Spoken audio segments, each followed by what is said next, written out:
Hello, everyone. Well, as anticipated, the number of casualties following a horrific attack by Russia on Ukraine's capital, Kyiv, is still going up. It's not done. I'm sure it's not done yet because, as I told you yesterday, a residential building was basically flattened. At least 28 people were killed that we know of. And yesterday I talked about why we don't always know, and we may not know for days. And we know that in addition to those 28 who have been killed, there are also over 100 injured. Some sources are reporting over 150 injured.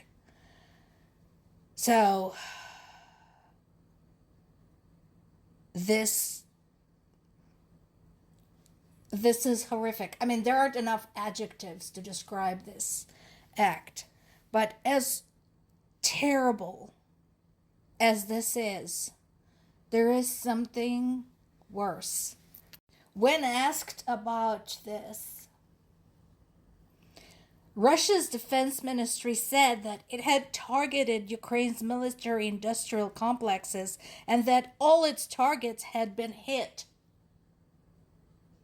What part of the military-industrial complex is a fucking apartment block in Kyiv? What part of the industrial complex are men, women, and children who were slaughtered during this nightmare? This attack lasted more than 9 hours. Now again, notice the difference. Notice the contrast. When Ukrainian military hits a Russian military object, it's usually a handful of strikes and then it's over. They go, they hit, they withdraw. And again, yes, there have been some attacks that have gone wrong. And yes, some civilians died. But nothing compares to this. And the sheer cynicism of saying, oh, we were targeting some military industrial objects and we hit all of our targets. Fuck you to hell. So far, in addition to the residential buildings, there were parts of the critical infrastructure hit, so things like gas, water, electricity, that type of thing, and some educational facilities. And this is not over.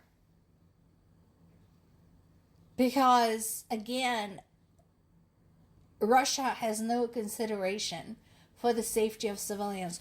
Do you remember when this all started? Not even 3.5 years ago, but 11 years ago when they annexed Crimea and then came barging into the Donetsk, Luhansk region. And they said they were doing this to protect the Russian speakers in Ukraine from discrimination. Aside from the fact that there is no such thing in Ukraine, how do I know this? I grew up in a Russian-speaking family in Ukraine. That's how. And my Russian-speaking parents still live there, and no, nobody's prohibiting them from speaking Russian whenever the fuck they want. Nobody throws stones at them when they speak Russian in the streets, at home, anywhere, in the store, in a market. So that is bullshit. But do you remember when Russians said that that's what they wanted to do? I have a question. Among all of the Ukrainians they have murdered so far by pummeling Ukrainian cities, towns, and villages, how could they tell which people of the ones they killed were Russian speakers and which ones were not? How can they tell? This is interesting. So this is on the Reuters website. The article talks about Ukraine allowing multiple citizenships as war drags on. There is a very good practical reason for this.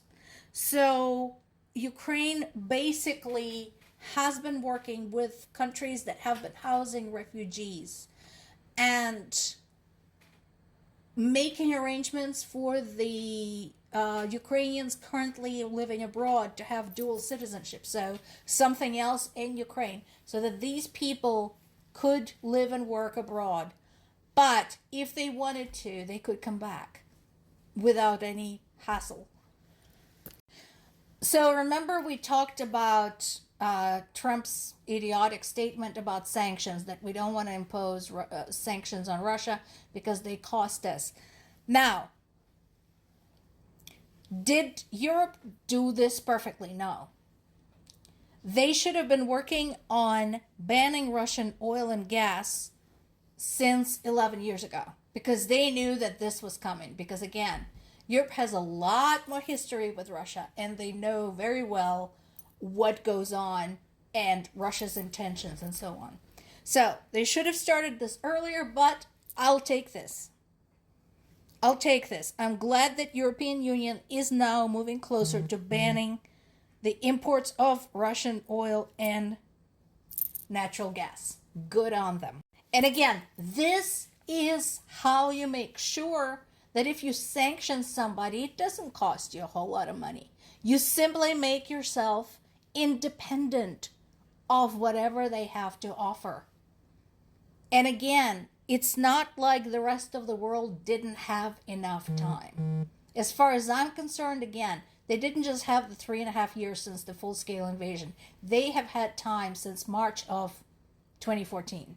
And that is where everyone should have been going. That's where everyone should have been looking at, what everyone should have been working on. And yes, they're very correct in stating that Russia has repeatedly attempted to blackmail us by weaponizing its energy supplies. Surprise, freaking surprise. Of course they did. That's what they did. That's what they do. That's how they are. So I'm glad they're actively working on this. I'm glad this is in process. I'm glad specific steps are being taken. Unfortunately, the end date right now, as it stands, is over 2 years from now. And again, should have started working on it sooner, but I'll take it. Sounds like North Korea is sending 5,000 more troops into the Kursk region, according to the Russians. Whether it's true or not, whether this is the correct number or not, we don't know. We know that they're totally BFFs and they have sworn, eternal friendship to one another, blah, freaking blah, all of that. So the question is also the quality of troops. Remember, we talked about this a few days ago, that those who survived the initial dispatch are actually getting better, and that is a problem. So the question is, what is going to be the state of the ones that are coming in now? Are they going to be better trained, or are they going to be just a bunch of, cannon fodder that got sent there without anything and without even a description of the situation on the ground? We'll have to see. Macron accused Putin of exploiting the busy international climate to carry out the deadly attack on Kyiv. Yeah. I mean, I'm glad somebody's speaking up, but that's nothing new. That's just what Putin does because he's an asshole. And yes, there's a lot of anger among the remaining countries that were participating in the G7 summit about Trump's departure without attending to some essential, items on the list, such as the situation in Ukraine. So everybody else is working on it. Australia joined other allies in opposing Russia's Shadow Fleet. We talked about Shadow Fleet a couple of weeks ago. That's the vessels that are marked with other countries' flags transporting Russia's oil. So More to come on that. This is a developing story.